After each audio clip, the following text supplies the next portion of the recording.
आपका नाम क्या हुआ? जी, मेरा नाम लाल बाबू कुमार। कल वीआईपी पार्टी के क्या बोलते हैं मुकेश सहनी जी आ रहे हैं, आप इस पर कुछ क्या कहेंगे? जी, वो हमारे पूर्वज के जो निषाद समाज है उसको पहले ही नारा लगाए हैं। देखिए वहाँ पे पिछड़ों के सम्मान में मुकेश सहनी मैदान में, ठीक है। तो हमको कहना है कि वीआईपी सुप्रीमो मुकेश सहनी आज से नहीं 76 वर्षों से हम लोगों को आरक्षण जो मिलना चाहिए SC/ST का, वो अभी तक किसी भी सरकार ने इस मुद्दे पर आवाज़ नहीं उठाई है।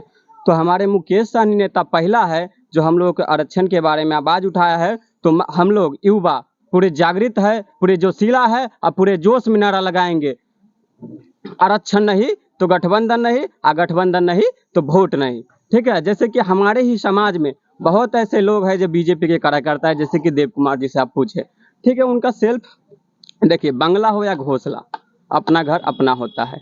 चाहे हम फ्लैट ले क्यों ना, भाड़ा का फ्लैट जो होता है भाड़ा ही होता है, ठीक है। कभी भी वहां से हमें हटा दिया जा सकता है।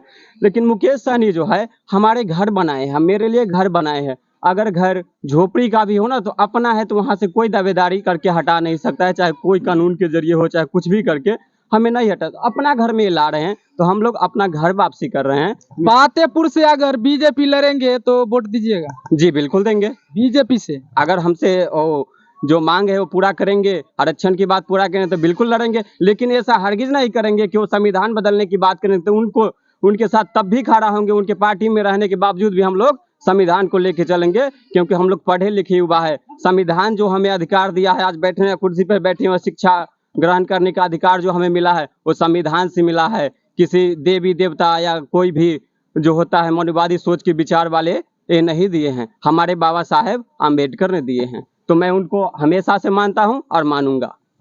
अच्छा, मुकेश सहनी जी बीजेपी में जाते हैं और गठबंधन कर लेते हैं तो मुकेश सहनी जी का सपोर्ट कीजिएगा? आरक्षण की बात रही तो आरक्षण देंगे तो बिल्कुल आरक्षण दे देंगे, और जीतने के बाद अरे फिर क्या होता है जे मुकेश सहनी जी इससे पहले भी बीजेपी में गए थे और फिर वापस आ गए। देखिए सर, संविधान हमें हक देता है, ठीक है।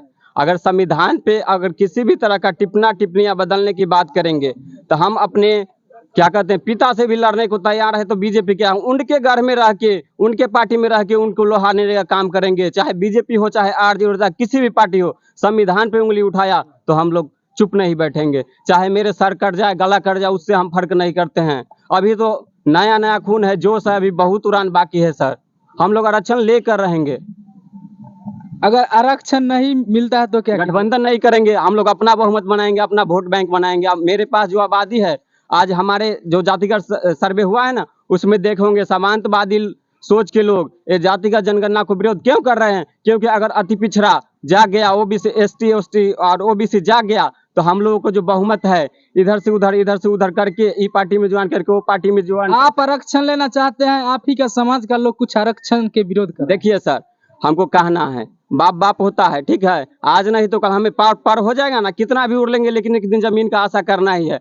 देखिए वो लोग जो है अपना इज्जत पाने के लिए समाज को गुमराह करते हैं। उनके बारे में मैं टिप्पणी करना जुनून नहीं समझता हूँ, उसकी अपनी विचारधारा है। लेकिन मैं, मेरे वो बड़े लोग हैं तो आदर करता हूँ, सामाजिक तौर पे, निजी तौर पे। अगर पार्टी में मेरे साथ आएंगे तो उनको हर हमेशा विरोध करेंगे। जिस विचारधारा से वो बीजेपी चल रहे हैं उसके विचारधारा से चलेंगे तो हमेशा विरोध करेंगे और करते हैं और करते रहेंगे। मणिपुर में एक महिला 2-3 महिला के वहां पर रेप करके लंगे घुमाया गया है जी, उस पर आप क्या कहेंगे? देखिए सबसे पहला काम हम लोगों ने प्रधानमंत्री चुने, ठीक है। प्रधानमंत्री अभी देश का राजा होता है। वहां पर मुकेश सहनी नहीं पहुंचे। मुकेश सहनी नहीं पहुंचे। देखिए सर, पहले देखिए कहीं पे हमें विद्रोह करने से पहले आपस में इकट्ठा होना जरूरी होता है। जब हमारे समाज अभी इकट्ठा नहीं है, जब हमारे जो समाज के नेता है अभी तक उसके पास कोई मंत्री नहीं है, वो ना कोई पोस्ट पे हैं, वहां पे जाके वो क्या कर सकते हैं? सो बताइए, पूरा पार्लियामेंट में तो बैठे हैं, बीजेपी की सरकार है।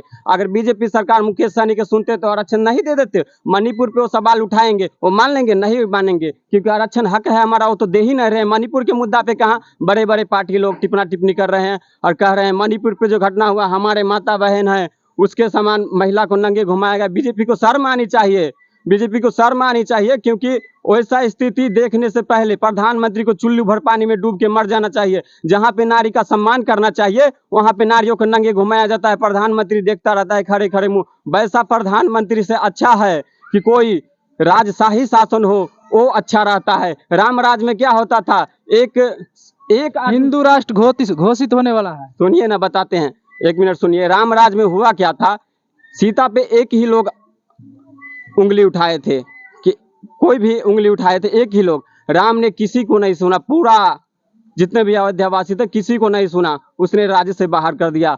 तो राजा का काम होता है कि राज धर्म निभाए। तो राजा जो अभी मोदी जी बैठे हैं राज धर्म निभाते, तो आज मणिपुर में जितने भी अपराधी थे उसको जरूर सख्त से सख्त सजा देते। इतने टाइम नहीं लेते हैं, क्योंकि हम लोग भी वो वीडियो देखे हैं, पूरा सोशल मीडिया पे प्रचलित है सर। वैसा नजारा अगर हम उस टाइम प्रधानमंत्री रहते तो हमें एक कुर्सी की बाद में परवाह करते, पहले वहां पे जाकर ऑन द सपोर्ट जो भी दोषी होता उसको कड़ा से कड़ा सजा देते, ताकि आने वाले समय में कोई भी व्यक्ति या किसी भी ट्रस्ट के हो, संघी हो, वहां पे नारी के साथ किसी भी अत्याचार करने से पहले 100 बार सोच लेते। SC ST OBC के लोग एकता क्यों नहीं हो रहे हैं? देखिए सर, इससे ST OBC के लोग एकता इसलिए नहीं हो रही है क्योंकि SC ST OBC के लोग में अभी शिक्षा के अभाव है।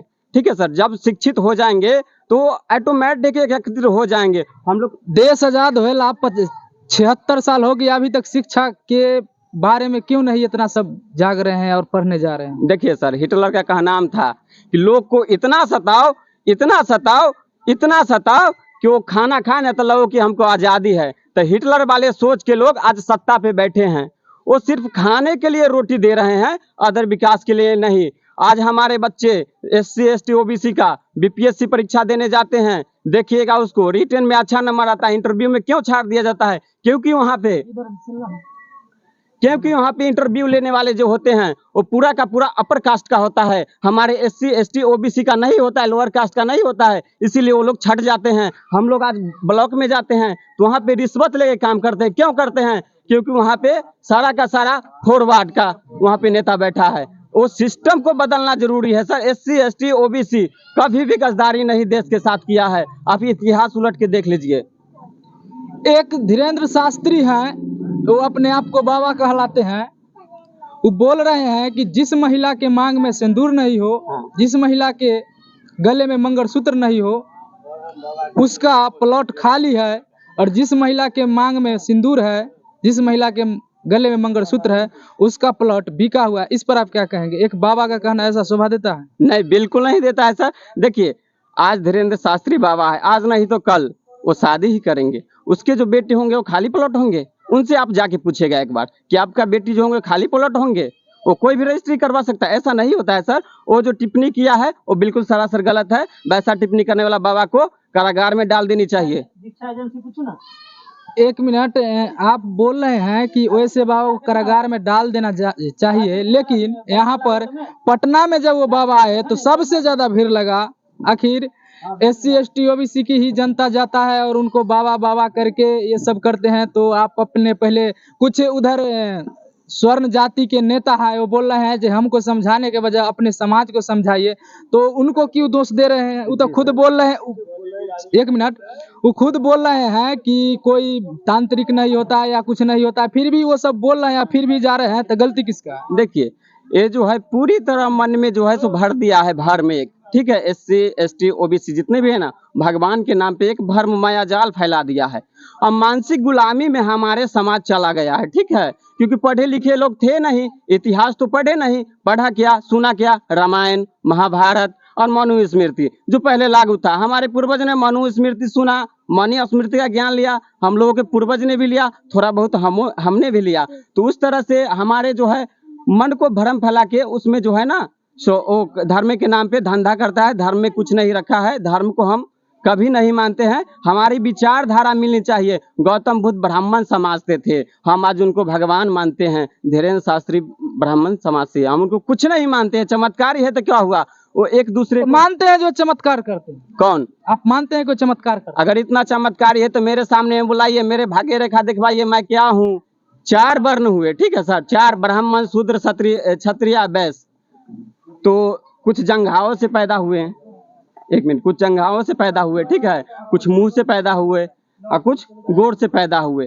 तो आज के दुनिया में वैसा क्यों नहीं हो रहा है? धीरेन्द्र शास्त्री तो उसी शास्त्र में मनुस्मृति मानते हैं, वैसा क्यों नहीं उनके चाहने वाले को हो रहा है। आप ही के समाज के लोग अंधभक्त हैं, उसको आप क्या कहेंगे? देखिए, सबसे पहले तो हम लोग को शिक्षा पे ध्यान देनी चाहिए। एक रोटी कम खाइए, लेकिन अपने बच्चों को जरूर पढ़ाइए। जो बच्चा पढ़ लेगा वो अंधविश्वास से बिल्कुल निकल जाएगा और वो समाज को एक नया आयाम पे ले जाएगा। अपने समाज को यह संदेश क्या देना चाहते हैं? हम अपने समाज को यही संदेश देना चाहेंगे कि एक रोटी कम खाइए, बेशक फटे कपड़ा में आप रहिए, लेकिन अपने बच्चों को जरूर पढ़ाइए, क्योंकि शिक्षा सबसे बड़ा हथियार है। शिक्षा वह शेरनी का दूध है जो जितना पिएगा उतना दहाड़ेगा।